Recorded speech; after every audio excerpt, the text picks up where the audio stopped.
토요일 새벽기도 나오신 성도님들을 예수님을 환영하고 축복합니다.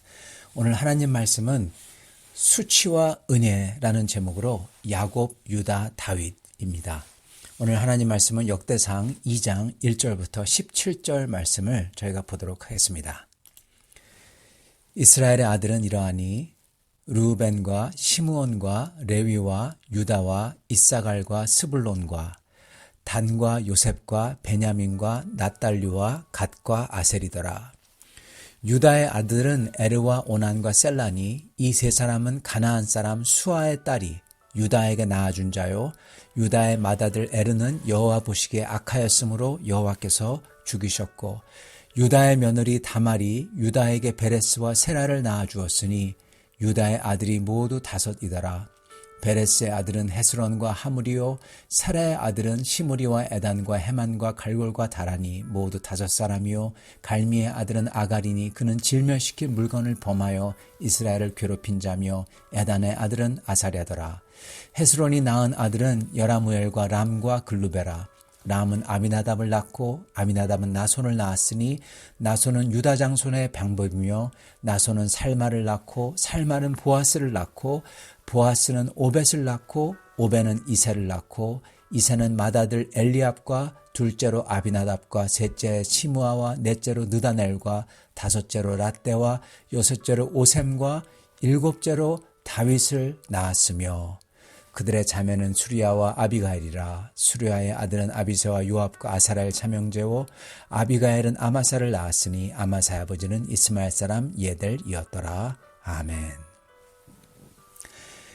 오늘 말씀은 이스라엘이라고 새롭게 이름을 지어주신 야곱, 아브라함의 손자죠. 야곱 때부터 하나님의 마음을 닮은 사람이라고 하신 다윗, 그때까지 야곱부터 다윗 때까지의 계보입니다. 오늘 말씀 제목을 수치와 하나님의 은혜라고 했습니다. 제목대로 야곱부터 다윗까지의 역사는 수치의 역사라고 해도 될 정도입니다.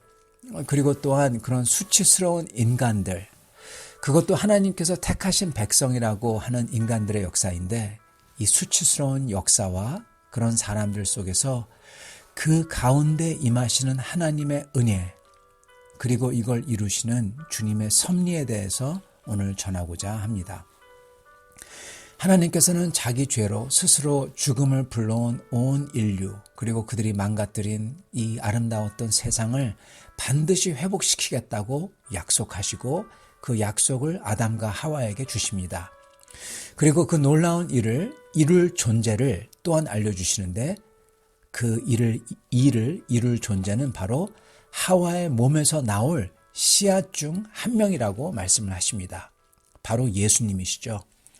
이걸 창세기에서 하와가 죄를 짓고 나서 바로 이 약속을 주세요.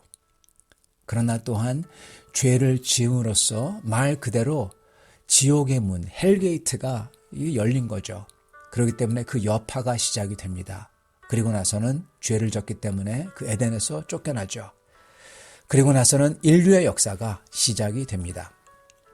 이렇게 그 죄를 지은 인류에게 약속을 주신 하나님께서는 그 약속을 이루기 위해서 예수님이 오시는 통로를 준비하십니다.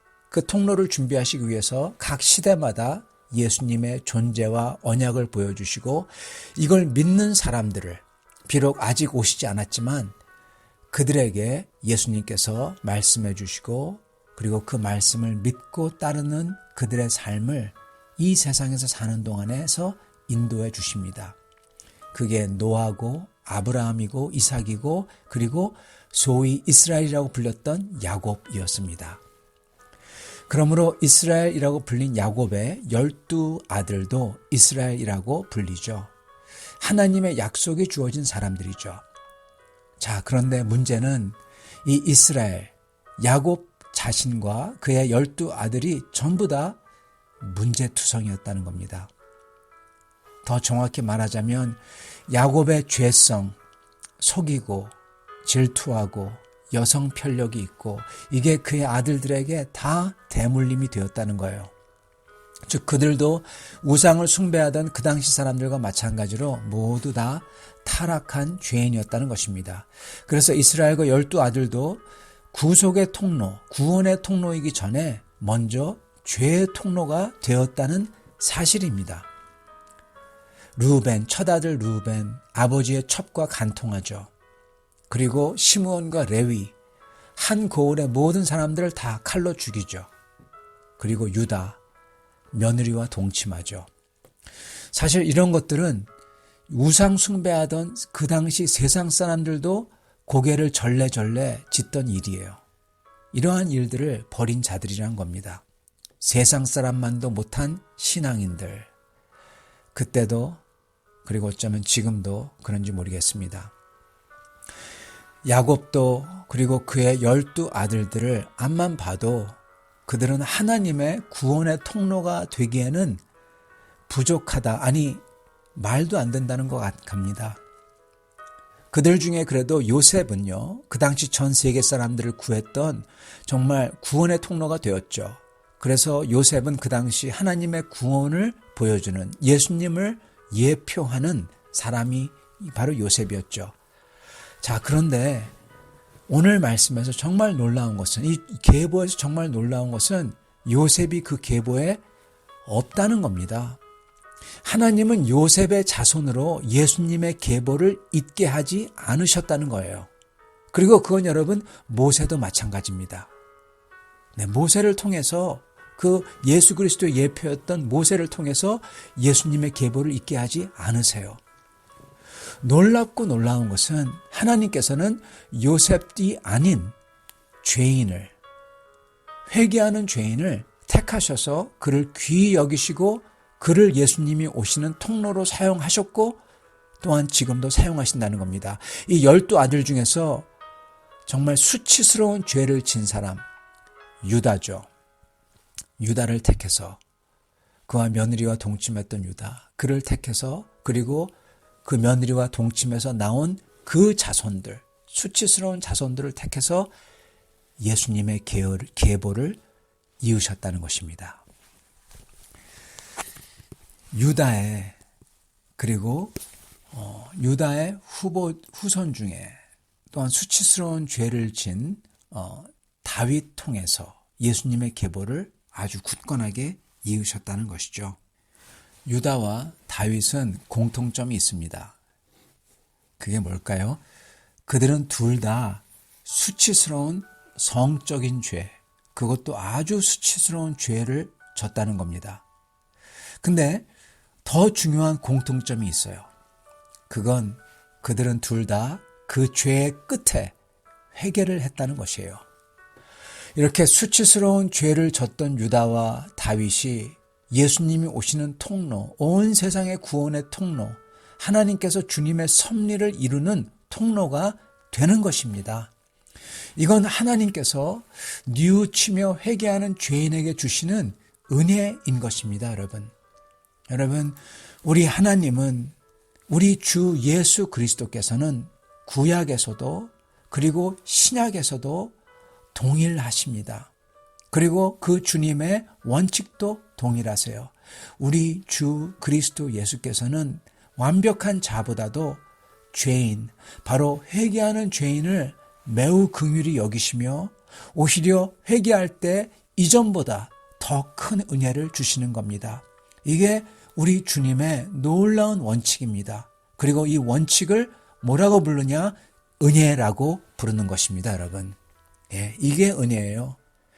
잘해서 상 받아야 할 사람이 아니라 상 받지 못해야 할 사람. 그러나 그 잘못한 것으로 인해 뉘우치며 낮게 된 사람. 그의 고개를 들어 올리시며 그에 전혀 받지 못할 사람에게 크고도 크신 선물을 주시는 겁니다. 이게 은혜입니다. 여러분, 아담 이후의 모든 인간은 전부 다 바로 그 모습입니다. 죄인입니다. 그래서 은혜 받은 죄인, 이 죄인은 그 은혜 때문에 하염없는 눈물을 흘리며 주님께 감격의 찬양과 한없는 감사를 드리며 그 주님의 크신 사랑에 감동하여 내가 주님을 온 힘을 다해 사랑하겠다고 그렇게 결심하는 것입니다. 이게 하나님의 크신 사랑인 거고 이게 바로 오늘 이 계보에 나타나는 것입니다. 우리의 삶 속에서 여러분과 저의 삶 속에서 오늘 나의 수치, 나의 실패, 나의 죄에 대한 고집, 내가 용서해야 될 일들, 나의 연약함, 내가 주님을 믿어야 하는데 믿지 못하고 순종하지 않는 것들, 이러한 것을 직면해야 되는 사건들이 우리에게 끊임없이 일어납니다. 이렇게 연약하고 충분치 않은 우리에게 우리 사랑의 주님께서는 찾아오세요. 그리고 그런 우리를 통해서 그분의 구원 계획을 한치의 오차도 없이 이루어 가신다는 겁니다. 주님께서는 그렇게 유다를 통해서, 야곱을 통해서, 다윗을 통해서 하셨어요. 그리고 우리를 통해서도 지금 하시겠다는 것입니다. 그리고 그런 우리에게 무언의 말씀으로 다가오세요. 너도 그 계획에 동참하지 않겠니? 하고요. 우리에게 물으시는 겁니다. 그렇게 부드러운 목소리로 묻는 우리에게 묻는 주님에게 우리가 해야 될 일은 바로 야곱처럼 여러분, 유다처럼, 그리고 바로 다윗처럼 나의 수치와 연약함을 솔직하게 주님 앞에 전부 다 드러내고 그 사랑의 주님 앞에 회개하며 주님을 다시금 진정되게 따라가겠다고 말씀드리고 나아가는 것입니다. 이게 주님을 내 삶 속에서 인정하는 거예요. 주님을 저희가 인정할 때, 주님을 저희가 믿고 인정할 때 주님께서는 저희의 길을 곧바르게 해주신다고 약속하셨습니다. 이 주님을 온전하게 인정하는 것이, 만약에 이게 이렇게 온전하게 주님을 인정하는 것이 내 삶의 결론이 될 때, 마치 우리는 야곱이 주님을 씨름 끝에 인정하듯이, 유다가 인정하듯이, 다윗이 주님을 인정하듯이 우리의 인생의 결론이 주님을 온전하게 인정하는 것이 될 때 우리는 야곱처럼, 유다처럼, 그리고 다윗처럼 하나님의 구원 계획에 동참하는 것입니다. 사랑하는 성도 여러분, 오늘 기쁜 소식을 가져다 드립니다. 우리의 인생 속에서 주님을 인정하심으로써 야곱과 유다와 다윗이 받았던 크고도 큰 복, 지금 나의 이 조그만 짧은 몇십 년의 이 땅의 인생을 뛰어넘는 크고도 큰 영혼에 미치는 그리스도의 크신 구원 계획에 동참하시는 인생들이 우리가 다 되실 수 있기를 간절히 축원합니다. 같이 기도하겠습니다. 살아계시며 오늘도 역사를 인도하시며 그리고 나의 삶을 인도하시는 하나님, 주님께서 유다의 삶을 인도하셨듯이, 다윗의 삶을 인도하셨듯이 지금 죄인인 우리의 삶을 인도하시는 주님, 감사와 찬송을 드리옵나이다. 이러한 죄인을 불쌍히 여기사 노하시지 아니하며 끝까지 주님의 신실하신 사랑으로 우리를 불쌍히 여기사 우리를 사랑으로 대하시는 주님, 그 사랑 앞에서 오늘 저희가 유다처럼 그리고 다윗처럼 저희가 저의 고집과 저의 불순종과 그리고 내가 용서해야 될 것과 그리고 내가 주님 앞에서 온전하게 돼야 될 것, 이것을 다 주님 앞에 다 펼쳐놓고 다시금 주께 돌아오는 저희가 되게 도와주시옵소서. 주님을 인정합니다. 주여, 우리의 삶이, 우리의 인생의 끝이 주님을 인정하며 주님 앞에 서는 저희들 되게 하여 주시옵소서. 감사합니다. 주님께서 다윗에게 주셨던, 유다에게 주셨던, 야곱에게 주셨던 그 복을 우리 사랑하는 모든 성도들, 이렇게 주님의 은혜를 사모하며 감사하며 찬양하며 나오는 모든 성도들에게도 동일하게 베푸실 줄 믿사옵나이다. 아멘.